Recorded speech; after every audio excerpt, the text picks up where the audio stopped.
Hi guys, it's Rachel with WTI, and I have something really fun to show you guys. This is really cool from Disney.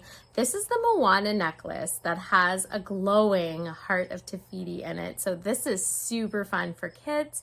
It does come with the battery already inside of it, so it's glowing when you actually get it. It does last a very, very long time. I have not had to change the battery for a few years. I actually had just done it.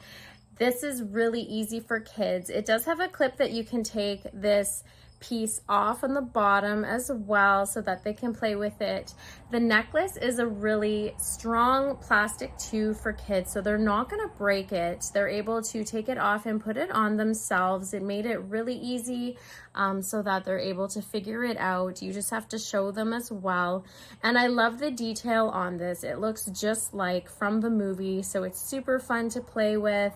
All the details are so amazing, but the funnest part is to be able to create and have your imagination to make it like you're being a part of the movie, just with that glowing heart when you open it up.